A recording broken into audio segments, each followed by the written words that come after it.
آج عبداللہ بہت خوش تھا کیونکہ آج اس کے بیٹے حذیفہ کا اسکول میں پہلا دن تھا۔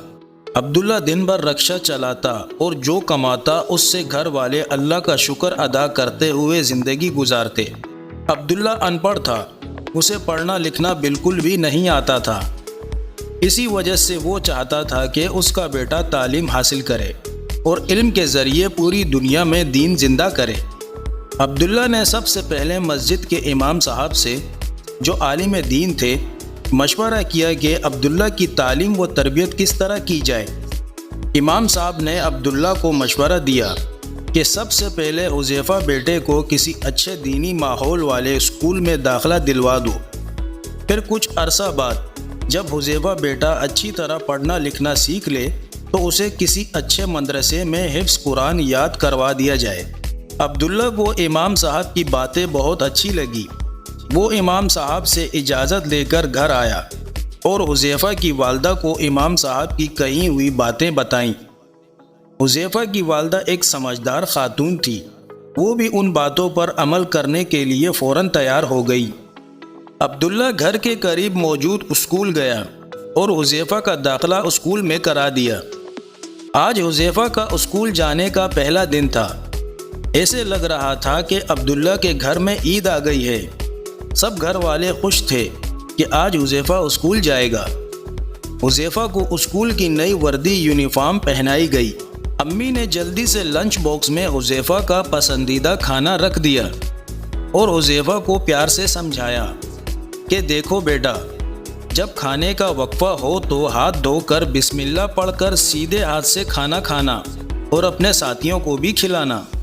حذیفہ میاں اپنے ابا جان کے رکشے میں بیٹھ کر اسکول پہنچے، لیکن یہ کیا، جیسے ہی عبداللہ حذیفہ کو اسکول چھوڑ کر واپس آنے لگا، حذیفہ نے رونا شروع کر دیا اور اس زور سے رونا شروع کیا کہ عبداللہ کو اسے واپس گھر لانا پڑا۔ گھر آ کر عبداللہ نے حذیفہ کو بہت سمجھایا اور علم حاصل کرنے کے لیے فضائل فائدے سنائے، لیکن حذیفہ میاں نہ مانے اور اسکول جانے کے لیے بالکل تیار نہ تھے۔ اب تو عبداللہ بہت پریشان ہوا اور حذیفہ کی والدہ سے مشورہ کیا۔ انہوں نے عبداللہ کو سمجھایا کہ بچہ ہے، کچھ دنوں میں سب ٹھیک ہو جائے گا، آپ اسے اس کے حال پر چھوڑ دیں اور اللہ سے دعا کریں۔ عبداللہ نے ایسا ہی کیا۔ وہ روزانہ ہر فرض نماز کے بعد حذیفہ کے لیے دعا کرتا۔ حذیفہ میاں اپنی مستی میں مگن تھے۔ وہ دن کو باہر نکلتے، دوستوں میں کھیلتے اور شام کو گھر آ کر کھانا کھا کر سو جاتے۔ ایک دن حذیفہ اپنی عادت کے مطابق شام کے وقت کھیل کے میدان پہنچے تو وہ یہ دیکھ کر حیران رہ گئے کہ ان کا کوئی دوست بھی کھیلنے نہیں آیا۔ وہ بہت پریشان ہوئے اور کچھ دیر دوستوں کا انتظار کرنے کے بعد گھر واپس آ گئے۔ دوسرے دن بھی یہی ہوا، یہاں تک کہ پورا ہفتہ گزر گیا۔ اب حذیفہ نے بھی گھر سے نکلنا چھوڑ دیا۔ ایک ہفتے کے بعد حذیفہ کے دروازے پر کسی نے دستک دی۔ حذیفہ نے دروازہ کھولا تو اس کے سارے دوست کھڑے تھے۔ وہ حذیفہ کو کھیلنے کے لیے بلانے آئے تھے۔ حذیفہ نے ان سے پورا ہفتہ غائب رہنے کی وجہ پوچھی تو انہوں نے بتایا کہ ہمارے اسکول میں امتحانات ہو رہے تھے، اس لیے ہم پڑھائی کر رہے تھے۔ اب الحمدللہ ہمارے امتحانات ختم ہو گئے ہیں تو ہم تمہیں کھیلنے کے لیے بلانے آئے ہیں۔ حذیفہ ان کی باتیں سن کر حیران رہ گیا۔ اس نے امتحان کا لفظ پہلی مرتبہ سنا تھا۔ اسے نہیں پتا تھا کہ امتحان کیا ہوتا ہے۔ دوستوں کے سامنے تو اس نے کچھ نہیں کہا، خاموشی سے ان کے ساتھ کھیلنے چلا گیا۔ لیکن جب شام کو وہ کھیل کر گھر واپس آیا تو رات کے کھانے پر اس نے عبداللہ سے پوچھا کہ ابا جان، یہ امتحان کیا ہوتا ہے؟ عبداللہ نے کہا کہ بیٹا، جو بچے اسکول میں پڑھتے ہیں ان کی پڑھائی کا سال گزرنے پر ان سے اس پڑھائی کے متعلق سوالات کیے جاتے ہیں اور دیکھا جاتا ہے کہ کس بچے نے اپنا سبق اچھی طرح یاد کیا ہے۔